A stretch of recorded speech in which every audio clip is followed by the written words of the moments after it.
Let's restart our class. हम integrated rate law method समझ रहे थे और case 1 zero order reaction, case 2 first order reaction मैंने समझा दिया था. Now case 3 when P is equal to 2, that is when we have a second order reaction.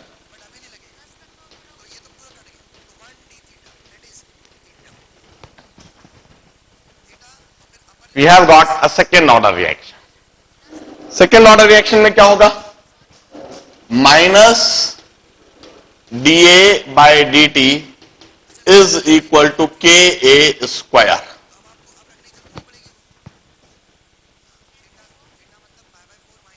Minus d a by d t is equal to k a square.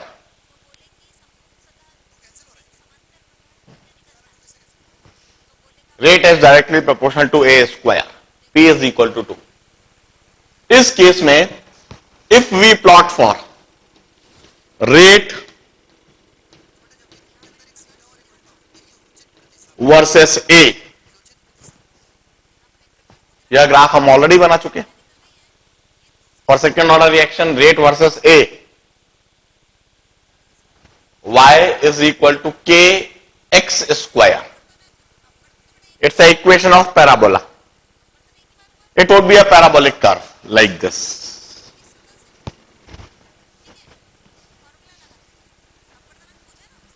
While if we plot for rate versus a square, rate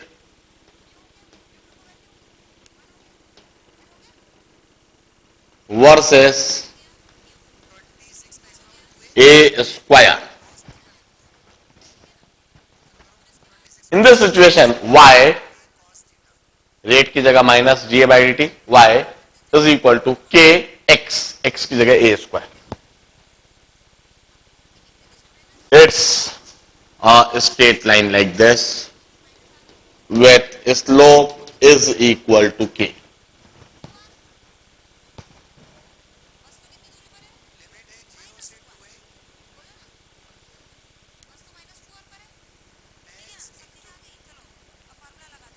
Now, in order to solve, we rearrange this differential equation and then integrate it. dA upon a square करूंगा, minus को इधर ले आऊंगा k dt और फिर integrate करूंगा.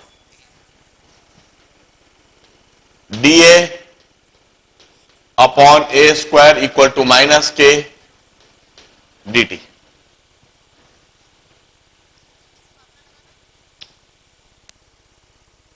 dA upon a square dt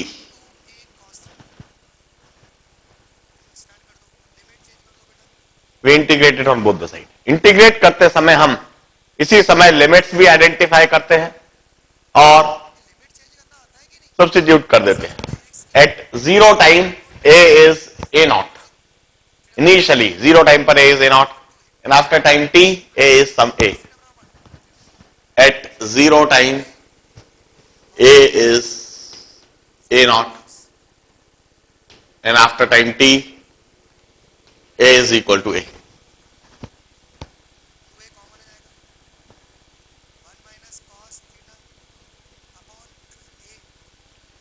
What is the integral dA by a square?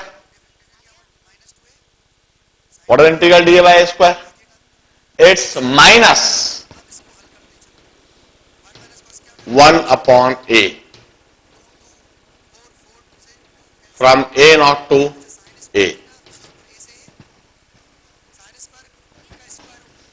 minus k integral of dt is t from 0 to t.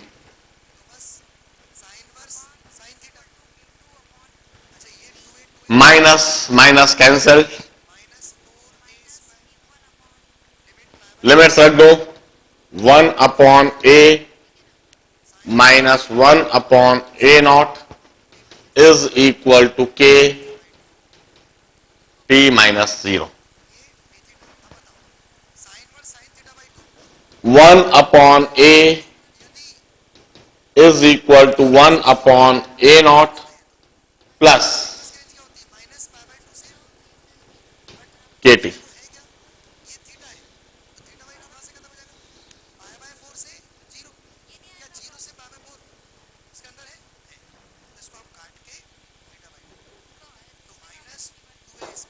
Equation को ध्यान से देखिए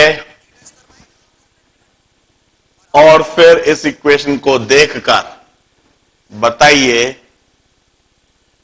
what would be nature of this graph 1 by A versus T.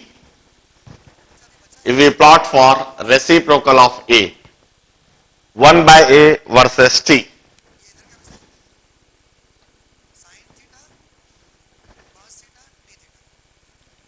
1 by A y access पर लिख रहा हूं तो इधर मैं y लिखूं y is equal to A naught constant तो 1 by A नॉट भी constant C plus mx y is equal to C plus mx. It's a straight line जिसका इंटरसेप्ट है 1 by A नॉट और स्लोप है k. Intercept 1 upon a naught, positive slope के.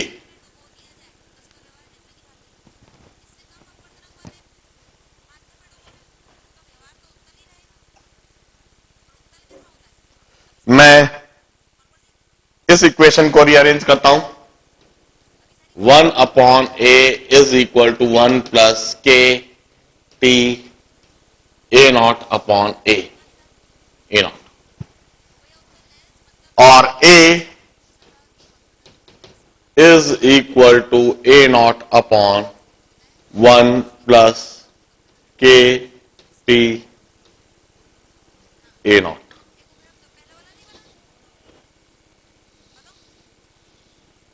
This is A versus time.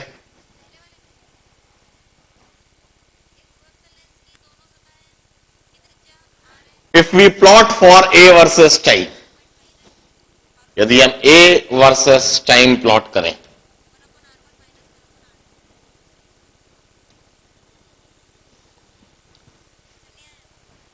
at 0 time A is A naught. 0 time k t a naught 0 हो गया a naught by 1 and when t approaches infinity a approaches 0.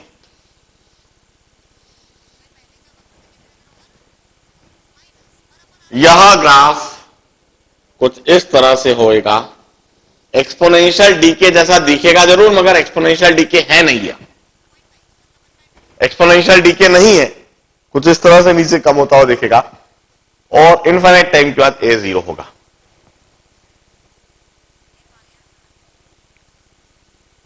One can always right integrated rate law in this manner. मैं इधर से integrated rate law लिख सकता हूं k is equal to 1 by t into 1 by a minus 1 by a naught और t is equal to 1 by k into 1 by A minus 1 by A naught.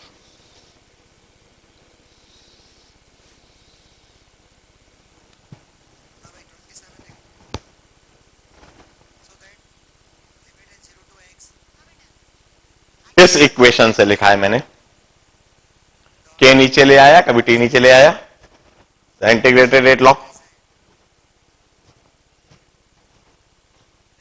I can write the unit of k here. Unit of k इधर मैं लिख सकता हूं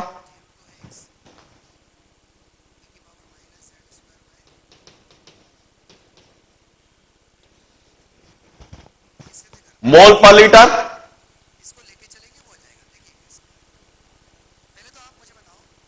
पर unit time upon mole per litre whole square. और molarity per unit time equal to K into molarity square. So K would be given in per molar per unit time or in liter per mole per unit time. This would be the unit of K.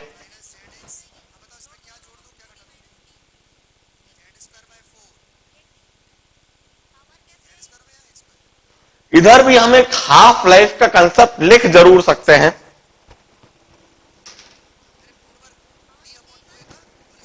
Although second order reaction में half life का concept कोई खास उपयोगी नहीं होता है। इस पर कोई प्रॉब्लम्स बहुत ज्यादा आप नहीं देखोगे, क्योंकि सेकेंड ऑर्डर रिएक्शन में आप देखोगे कि हाफ लाइफ कांस्टेंट नहीं होती है। हाफ लाइफ का कंसेप्ट बहुत उपयोगी सिर्फ फर्स्ट ऑर्डर रिएक्शन के लिए होता है। जीरो ऑर्डर रिएक्शन में कभी भी किसी भी जगह पर उसका कोई फिजिकल इंप्लीकेशन नहीं है, और सेकेंड ऑर्डर रिएक्शन में भी नहीं है। मैं हाफ लाइफ इधर एक्सप्रेशन लिखता हूं,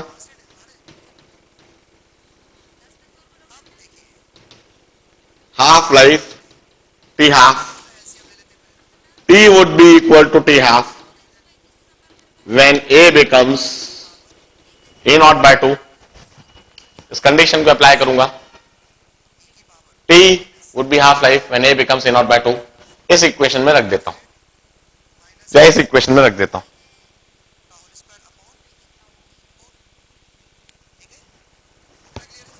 T की जगह T half is equal to 1 by K into 1 upon A की जगह A naught by 2 minus 1 upon A naught, और half life is 1 upon A naught K.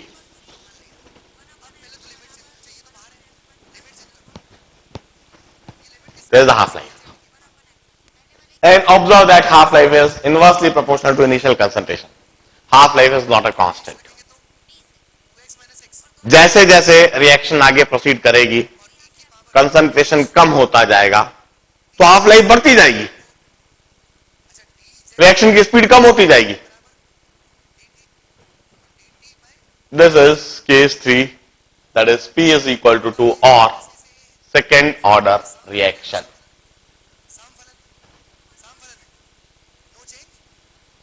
इसके बाद मैं केस 4 बताऊंगा, that is P equal to N. I will generalize it for nth order reaction. ध्यान से situation को देखें। Case 4, P is equal to N for nth order reaction.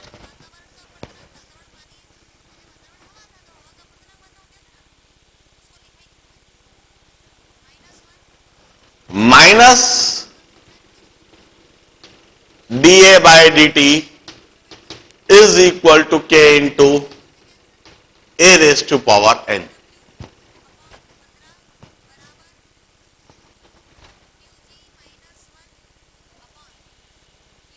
P की जगह मैंने N लिख दिया।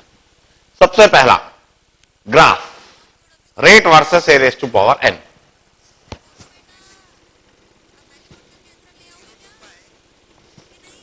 If we plot for rate versus A raised to power N, इस तरह की स्ट्रेट लाइन होगा with slope equal to K।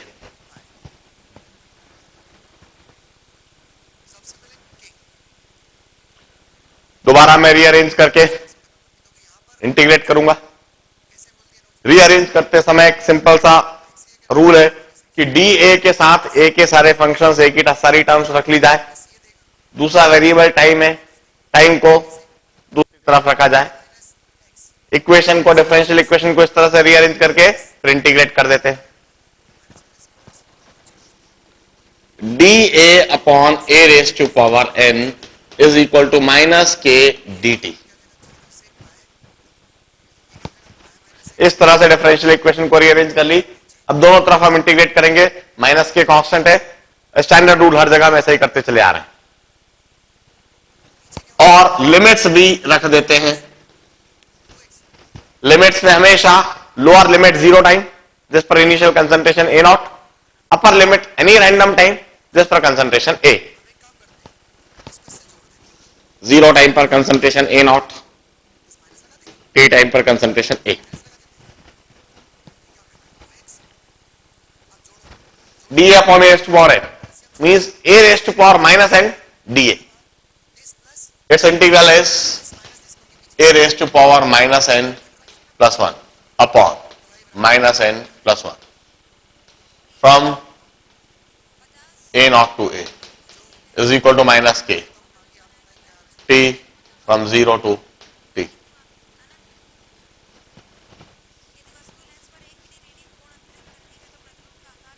Limits रख देता हूं, upper limit minus lower limit, इधर n minus 1 minus minus cancel हो जाएगा, and here I will have a raise to power 1 minus n minus a naught raise to power 1 minus n upon n minus 1 is equal to kt. This is a generalized equation.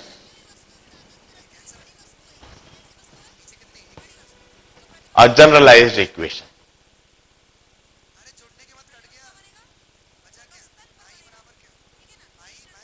Unit of के लिख देता हूं मैं,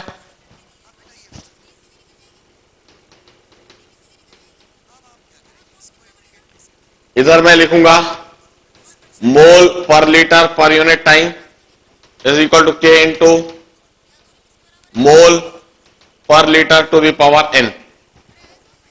So K would be given in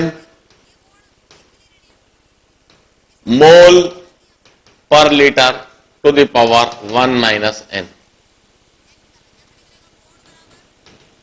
per unit time, or in molarity to the power 1 minus n into time to the power minus 1.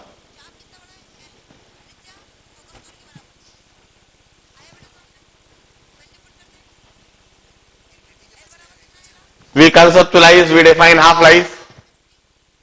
हम half life conceptualise करते हैं, उसको define करते हैं।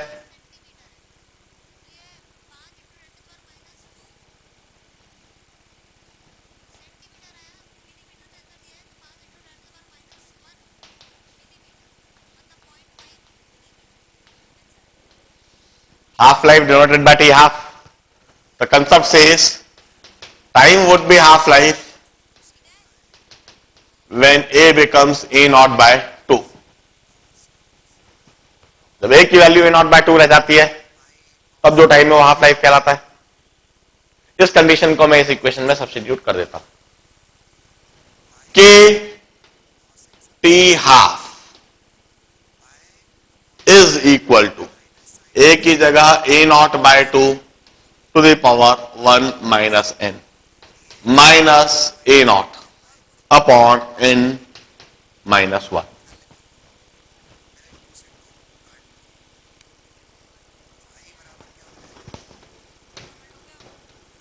T half is equal to a naught common 1 minus n upon k into 1 by 2 to the power 1 minus n minus 1.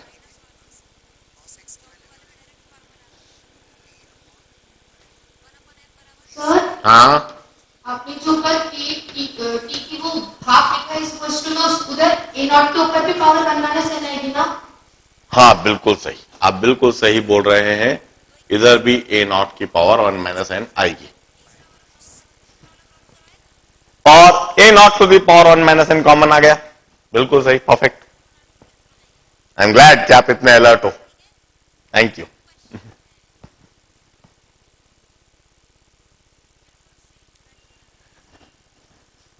a naught to the power 1 minus n बाहर आ गया, upon k नीचे आ गया, 1 by 2 to the power 1 minus n इसको 2 को ऊपर ले जाऊंगा और n-1 हो जाएगा वो भी.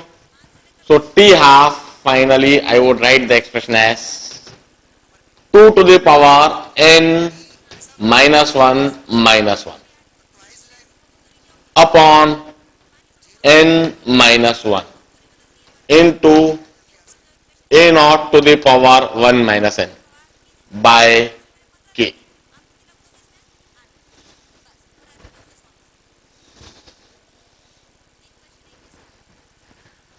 This is a generalized expression for half-life of nth order reaction.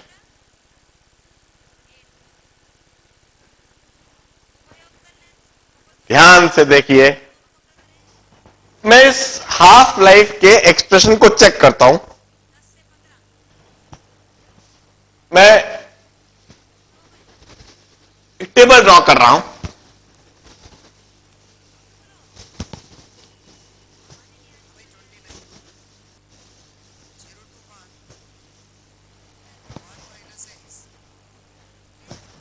Here we have got order. इधर मैं ऑर्डर लिखूंगा और इधर मैं हाफ लाइफ का एक्सप्रेशन लिखूंगा.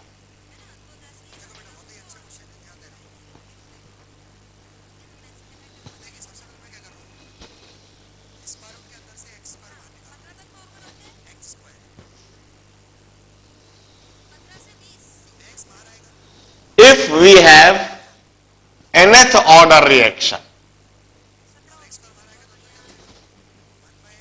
यदि nth ऑर्डर रिएक्शन है तो हाफ लाइफ का एक्सप्रेशन ऐसा कैसे जो इधर लिखा हुआ है मैं इधर लिख रहा हूं. nth ऑर्डर रिएक्शन के लिए हाफ लाइफ होता है 2 to the power n minus 1 upon n minus 1 into a naught to the power 1 minus n by k.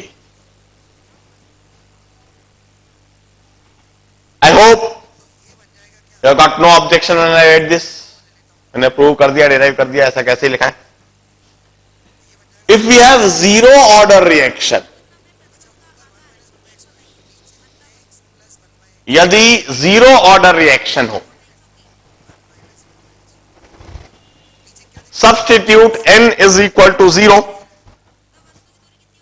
इसी एक्सप्रेशन में n इक्वल टू 0 सब्स्टिट्यूट कीजिए और जीरो ऑर्डर रिएक्शन के लिए हाफ लाइफ का एक्सप्रेशन चेक कीजिए क्या आ रहा है. और फिर इसी समय पेजेस टर्न करके जो आपने नोट्स में इसके पहले केस 1 में जो मैंने जीरो ऑर्डर रिएक्शन के लिए हाफ लाइफ लिखा है उसे देखिए और देखिए दोनों एक्सप्रेशन मैच कर भी रहे हैं या नहीं. इधर n इक्वल टू 0 सब्स्टिट्यूट कीजिए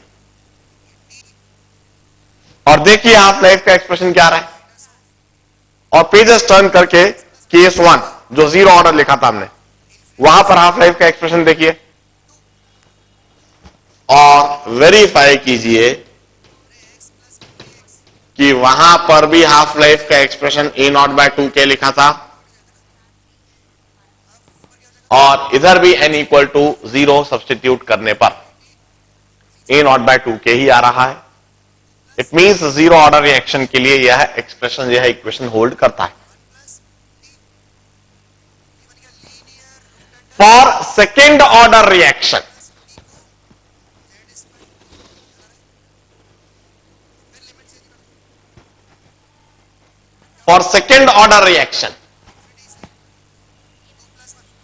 substitute n is equal to 2. इस हाफ लाइफ के एक्सप्रेशन में n इक्वल टू 2 सब्स्टिट्यूट कीजिए, एक्सप्रेशन ऑब्टेन कीजिए और इसी समय वेरीफाई कीजिए. अभी अभी जो मैंने case 3 n equal to 2 second order reaction के लिए जो लिखवाया है क्या वह हाफ लाइफ का एक्सप्रेशन दोनों मैच कर रहे हैं? डेफिनेटली आपको मैच करते हुए दिखेंगे. उधर भी आपको 1 अपॉन ए नॉट के दिखेगा और यहां पर भी सॉल्व करने पर 1 अपॉन ए नॉट के दिखेगा. 2 minus 1 2 to the power 1 2, 2 minus 1, 1. Here also 2 minus 1, 1. 1 upon 1 हो गया है पूरा. A naught to the power 1 minus 2, A naught to the power minus 1, 1 upon A naught k. अभी जो केस 3 मैंने करवाया वहां पर सेम है. Now the interesting situation is for first order reaction. For n is equal to 1, if we have got a first order reaction, आप मुझे बताइए यदि n is equal to 1 रख दूं, इस एक्सप्रेशन में n equal to 1 रखूं, तो क्या हाफ लाइफ के लिए वह एक्सप्रेशन आएगा जो हमने फर्स्ट ऑर्डर रिएक्शन के लिए डिराइव करा है? Do this expression hold for first order reaction और नॉट? क्या यह एक्सप्रेशन फर्स्ट ऑर्डर रिएक्शन के लिए होल्ड करेगा? क्या इससे फर्स्ट ऑर्डर रिएक्शन की हाफ लाइफ निकल जाएगी?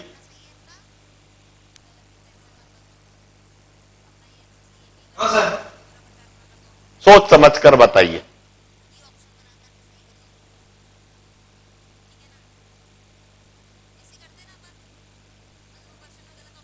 यदि आप ना बोलते हैं तो क्या ना बोलने का कारण बता सकते हैं?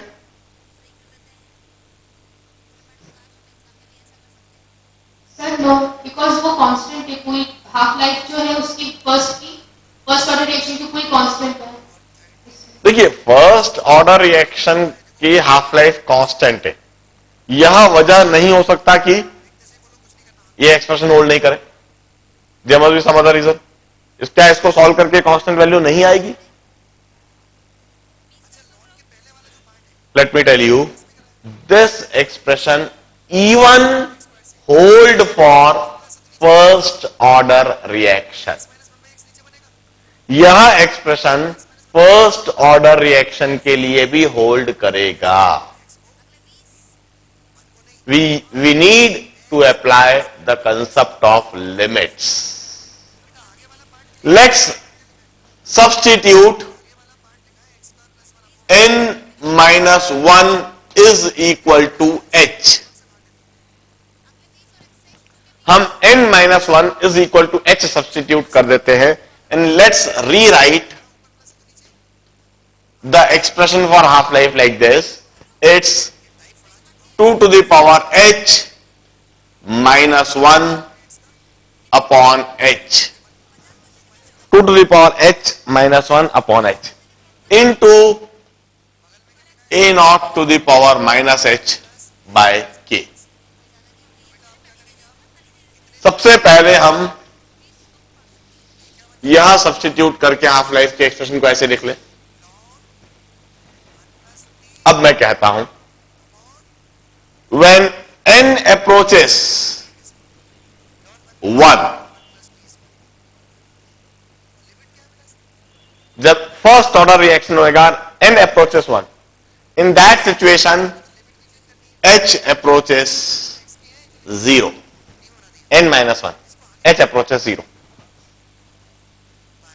In that case, a naught to the power minus h approaches 1.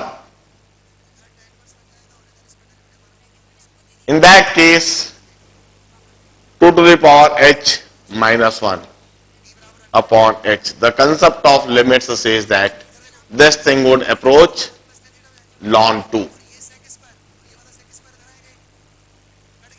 And in that case, half life would approach 2 to the power h minus 1 upon h. इसकी जगह मैं लिख दूंगा ln 2. a naught to the power minus h, इसकी जगह मैं लिख दूंगा 1 upon k. Half life approaches ln 2 by k. ये वही हाफ लाइफ है जो मैंने फर्स्ट ऑर्डर रिएक्शन के लिए लिखी है.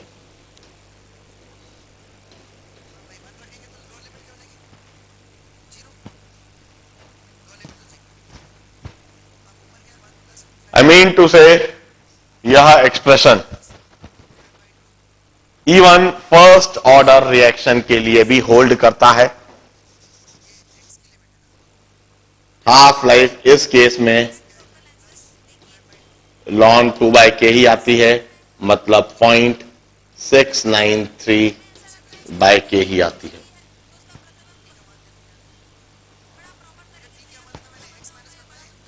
मैथमेटिकली डिराइव करा हुआ है, मैथमेटिक्स कभी भी गलत थोड़ी ना होती है। इंटीग्रेट करके मैंने डिराइव करा हुआ है, तो ये भी अप्लाई करेगा।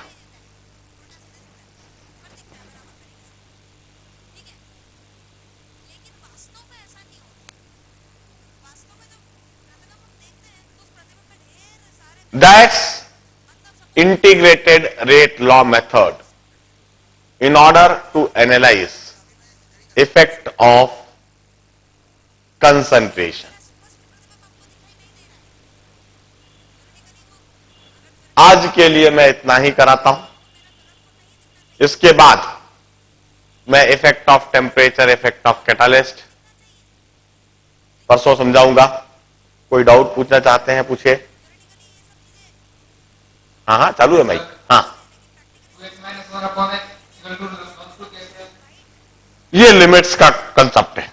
2⁻h-1/h approaches ln 2 when h approaches 0।